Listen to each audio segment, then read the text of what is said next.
नमस्कार, news MX के खास प्रोग्राम खबर से आगे में आपका स्वागत है। मैं हूं रहबर हसनैन रिजवी। नोटबंदी के फैसले को आज 1 महीना पूरा हो चुका है। विपक्ष इस फैसले के विरोध में आज काला दिवस मना रही है। वहीं बीजेपी का कहना है कि ये काला धन के समर्थन में काला दिवस मनाया जा रहा है।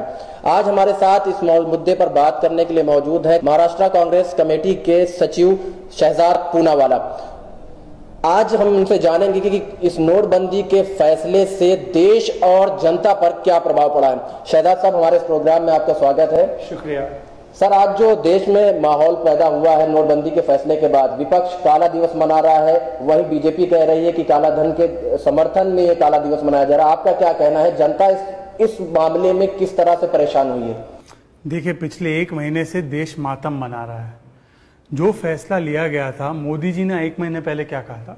मोदी जी ने कहा था कि हम लोग ये फैसला इसलिए ले रहे हैं क्योंकि इससे काला धन रुकेगा, इससे आतंकवाद रुकेगा और जो है तमाम काला बाजारी जो लोग हैं वो उनका पर्दाफाश होगा। 1 महीने में क्या हुआ? 80 से ज्यादा जो लोग हैं, मासूम लोग हैं, उनकी जानें चली गई। किसान, मजदूर, गरीब आदमी लाइनों में खड़ा है। मोदी जी के अमीर दोस्त और उनके पार्टी वाले जो है 2-2 हजार की नोट लेकर दलाली कर रहे हैं पूरे देश भर में। और जो इकोनॉमी है, अर्थव्यवस्था है, उस पर गहरा सदमा पड़ा है, जिसके चलते लोगों की नौकरियां छिन गई हैं, जिसके चलते किसान अपनी फसल नहीं लगा पा रहा है और जिससे आने वाले दिनों में देश में काले बादल ही छाने वाले हैं। तो इसी के लिए हम लोग जो है काले दिन को मना रहे हैं। तो प्रधानमंत्री ने कहा कि परेशानी कुछ दिन की है, कुछ दिन जनता इससे परेशान होगी, लेकिन उसके बाद जो रिजल्ट आएगा वो बहुत ज्यादा खुशी देने वाला है। देश में अच्छे दिन आएंगे, काला धन का जो मामला था वो रुक जाएगा। इस पे क्या कहना है आपका? देखिए, पहले जब 8 तारीख को उन्होंने ये फैसला सुनाया 1 महीने पहले, तो उन्होंने बोला 2 दिन की बात है। फिर उन्होंने कहा 2 हफ्ते की बात है। अब वो कह रहे 50 दिन की बात है। 50 दिन में से 30 दिन निकल गए। मोदी जी के एक जो उन्होंने वादे किए थे उसको उठा लीजिए। उन्होंने कहा था जो काला धन है वो थम जाएगा। मुझे एक बात बताइए, 14.5 लाख करोड़ रुपए सिस्टम में वापस आना था ये नोटबंदी बंद होने के बाद। उसमें से अब आरबीआई कह रही है, सरकार कह रही है कि 12 लाख करोड़ आ चुका है। तो 12 लाख करोड़ आ चुका है और आने वाले दिनों में पूरा पैसा वापस आ जाएगा, ज्यादा आ जाएगा, तो काला धन कहां है? दूसरी बात, 1000 की नोट बंद करके, 500 की नोट बंद करके 2000 की नोट में काला बाजारी तो और बढ़ चुकी है। आप देख रहे हैं हर रोज ये खबर क्यों आ रही है कि बीजेपी के कोई नेता के पास या तो 2000 की जाली नोट पकड़ी जा रही है या तो उनके पास 2000 की जो है गड्डियां पकड़ी जा रही है और वो किसी का एक्सचेंज करा रहे हैं। तीसरी बात, मोदी जी ने कहा था आतंकवाद थमेगा। 15 दिनों में 7 हमले हुए। नगरोटा का हमला आखिर का हुआ। कहां थमा आतंकवाद? आतंकवादियों के पास 2000 रुपए की नोट मिल रही है, पर जो हमारे गरीब लोग हैं वो अपने पैसे नहीं निकाल पा रहे बैंकों से।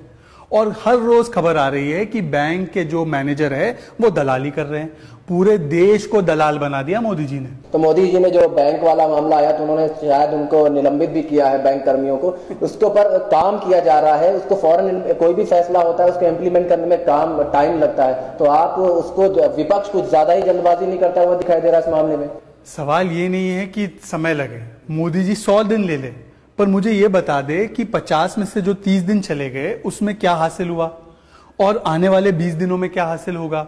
मोदी जी पार्लियामेंट से घबरा क्यों रहे? मोदी जी कह रहे हैं नैमो ऐप पे मेरे पास 95% लोग मुझे समर्थन कर रहे हैं, टाइम मैगजीन में मुझे समर्थन कर रहे हैं, पर विपक्ष के जो सवाल है पार्लियामेंट में उससे घबरा रहे हैं, वहां पे वोटिंग करने नहीं दे रहे।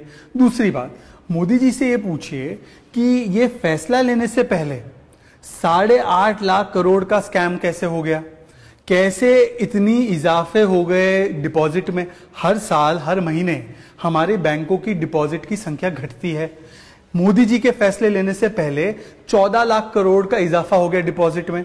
क्या मोदी जी ने अपने दोस्तों को कान में बता दिया गया कि ये फैसला लेने वाले अपने पैसे जमा करा दो? दूसरी बात, मुझे ये बताइए कि इतने सारे हजार रुपए के, 2000 रुपए के नोट बीजेपी के नेताओं के पास कैसे मिल रहे हैं? तीसरी बात, बंगाल की यूनिट उसी दिन पर 1 महीने पहले 500 और 1000 की नोट करोड़ों रुपए जो है उसको डिपॉजिट कराती है। कैसे? बिहार में जो है पता चल रहा है कि हर इलाके में बीजेपी के लोगों ने जमीनें खरीद ली कैश में। तो ये कैसे? अगर किसी को पता नहीं था, गुप्त फैसला था, रहस्यमय फैसला था, तो कुछ चुनिंदा लोगों को कैसे पता चला? इस पे जांच क्यों नहीं बिठा रहे मोदी जी? अरुण जेटली कह रहे हैं कि हम तो तैयार हैं, विपक्ष आके हमसे बात करें। अरुण जेटली जी से कहिए कि मोदी जी जो है रॉक कॉन्सर्ट में जा रहे हैं, मोदी जी जो है नैमो ऐप के जरिए लोगों को बयानबाजी कर रहे हैं, मोदी जी पार्लियामेंट में आके तो बात नहीं कर रहे। मोदी जी विपक्ष के जो नेता है, जो उनसे सवाल पूछना चाहते हैं लोकसभा और राज्यसभा में, उससे घबरा रहे।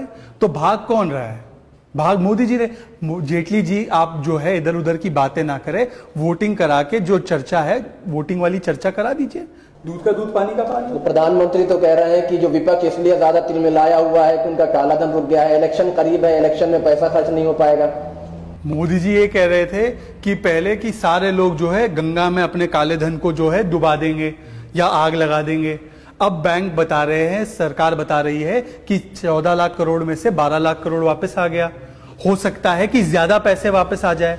इसका मतलब यह है कि मोदी जी ने जो इकोनॉमी में, अर्थव्यवस्था में जाली नोट है उसको भी सही करा दिया। तो मोदी जी हमसे सवाल ना पूछे, जो उन्होंने ऐतिहासिक फैसला सुनाया है जिससे कि गरीब आदमी का पैसा अमीर आदमी को जा रहा है, उसके बारे में जवाब दे। मोदी जी से लोगों को सवाल करना है, ना कि मोदी जी हमसे सवाल करें। तो लोग लाइन में मरे हैं बैंकों के लाइन में पैसा निकालने के लिए। अखिलेश यादव ने एक बड़ा फैसला किया है कि उनको 2-2 लाख रुपए दिया जाएगा। अब तक मोदी गवर्नमेंट की तरफ से ऐसा फैसला क्यों नहीं लिया गया? देखिए, मैं आपको बता दूं कि मोदी जी को चाहिए था कि सरकार को चाहिए था कि पार्लियामेंट में आके इन लोगों को शहीद का दर्जा दे, क्योंकि जितने लोग पार्लियामेंट के और पाकिस्तान के द्वारा नहीं मारे जाते, उससे ज्यादा लोग मोदी जी के सर्जिकल स्ट्राइक में मर गए। 80 से ज्यादा लोग। और मुझे मोदी जी बताए इनमें से कौन सा ऐसा आदमी है जो सेठ है, जिसके काले धन एक्सपोज हो जाने की वजह से उसको सदमा पड़ा। सारे लोग कौन है? एक गरीब बाप था जो अपने बेटी की शादी कराना चाहता था, पूरी जिंदगी पैसे जमा कर रखे थे, बैंक ने कहा पैसे नहीं मिलेंगे, आपके पैसे पर आपको नहीं मिलेंगे, आत्महत्या कर ली। कुछ लोग बूढ़े लोग जो है लाइनों में खड़े रह रहकर खत्म हो गए। कुछ लोग इस डर से खत्म हो गए कि आगे क्या होगा, हमारे नोट काम नहीं आएंगे। तो मुझे बताइए कि कौन सा काले धन वाला आदमी जो है मरा है इन दिनों, 1 महीने में? सारे गरीब लोग मर रहे हैं, सारे किसान मर रहे हैं। और मोदी जी जो है, मोदी जी के अमीर दोस्त है, 500 करोड़ रुपया खर्च करके शादी करवा रहे हैं। अब उसी रेड्डी कि ड्राइवर ने आत्महत्या की है और सुसाइड नोट में लिखा है कि मैंने 100 करोड़ रुपए जो है इनके काले से सफेद करवाए। पर मोदी जी ने इन पे इनकम टैक्स की रेड नहीं करवाई। मोदी जी किस पे रेड करवा रहे हैं? गरीब पे, किसान पे रेड करवा रहे हैं। प्रधानमंत्री कह रहे हैं कैशलेस सिस्टम को बढ़ावा देने की जरूरत है। आज जो कालाबाजारी है, काला धन पर रोक कैशलेस सिस्टम से लगेगी। और आज कल की खबर में आया था कि अरविंद केजरीवाल ने इसको इम्प्लीमेंट भी कर दिया है, जो कि विरोध करते रहते हैं। आपका इस पर क्या कहना है? ऐसा है, मुझे केजरीवाल जी के बारे में तो नहीं पता, पर कैशलेस अगर हमें हमारी व्यवस्था को करना था तो क्या यही तरीका था? 80 लोगों की जान लेकर, लोगों को अपने ही पैसों के लिए मोहताज बनाकर? क्या और दूसरे तरीके नहीं थे जिससे कि कैशलेस? और मुझे बताइए ना, अमेरिका की इकोनॉमी इतनी बड़ी इकोनॉमी है, जापानीज इकोनॉमी इतनी बड़ी इकोनॉमी है, ये कैशलेस इकोनॉमी है। जापान में भारत से ज्यादा नकद चल रहा है। अमेरिका डॉलर क्यों खत्म नहीं कर देता? कैशलेस इकोनॉमी है, कैश के बिना कैश के चलाना है तो अमेरिका $100 क्यों छाप रहा है, $50 क्यों छाप रहा है? पागल है वो। और मोदी जी एक अकेले होशियार है? मोदी जी ने, आप समझ लीजिए, ये डीमोनेटाइजेशन कोई काले धन के खिलाफ नहीं है, ना ये फर्जी नोटों के खिलाफ है, ना ये काले धन के खिलाफ है। इसका एक ही मकसद था कि जो काला धन, कुछ काला धन जो था उसको बीजेपी के लोगों को ट्रांसफर करो। 8 लाख करोड़ जो अपने जो अमीर दोस्त है उनके जो कर्जे है बैंकों में, उसको अपने गरीब के गाड़ी कमाई से चुकाओ। और जो है मोदी जी एक मॉडर्न रॉबिनहुड है। रॉबिनहुड की कहानी सुनी होगी। रॉबिनहुड अमीरों से चोरी करके गरीबों को देता था। ये पहला रॉबिनहुड है जो गरीब के किसानों से चोरी करके अडानी को देता है। साहब, आखिरी सवाल मेरा ये है कि मोदी जी ने जो फैसला लिया है, सारी चीजें हैं, बीजेपी की तरफ से बयान आ रहा है कि विपक्ष सिर्फ टीवी में और मीडिया पे हाईलाइट होने के लिए विरोध प्रदर्शन कर रहा है और काला धन और ये कालाबाजारी के लिए ऊपर बात नहीं है उसकी। तो जब बीजेपी के लोग 2G घोटाले के बारे में बात करते थे और पार्लियामेंट को महीने महीने भर रोकते थे, तो टीवी पे आने के लिए करते थे। देखिए, ये जो है ये कुतर्क की बातें हैं। हमें सवाल ये पूछना है बीजेपी से कि आप इसमें जांच क्यों नहीं करवा रहे कि कौन से ऐसे लोग थे जिनके फैसले से पहले, मोदी जी के फैसले से पहले 14 लाख करोड़ के पैसे डिपॉजिट हो गए बैंकों में, क्योंकि वो अगर नाम बाहर आएंगे तो पता चलेगा कि उसमें नाम अडानी का है। वो कौन से ऐसे लोग हैं जिनके कर्जे माफ कराने के लिए पूरी डिमोनेटाइजेशन की स्कीम चलाई गई है। मैं चुनौती देता हूं बीजेपी के लोगों से, मोदी जी से, जो पैसा जमा हो रहा है ना बैंकों में, ये ऐलान कर ले कि जनधन अकाउंट में 20-20 हजार डाल देंगे, किसानों के कर्जे माफ कर देंगे। नहीं करेंगे, क्योंकि ये पैसा जो इकट्ठा हो रहा है इससे 8 लाख करोड़ रुपए का अडानी, अंबानी और जो विजय माल्या, इनके जो कर्जे हैं इनको चुकाने हैं। विजय माल्या को तो बाहर भेज दिया, उसके कर्जे निपटा दिए, तो बाकी के जो दोस्त है उनके कर्जे निपटाने के लिए ये पूरा का पूरा स्कैम है। ये स्कीम नहीं, स्कैम है। बहुत बहुत शुक्रिया शहजाद साहब, आप हमारे प्रोग्राम में आए। हम बात कर रहे थे महाराष्ट्र प्रदेश कांग्रेस कमेटी के सचिव शहजाद पूनावाला से। हमने उनसे बात करी नोटबंदी के 1 महीने पूरे होने पर देश और जनता पर इसका क्या प्रभाव पड़ा है। कल फिर हाजिर होंगे एक नए मेहमान और एक नए मुद्दे के साथ, तब तक के लिए इजाजत दीजिए।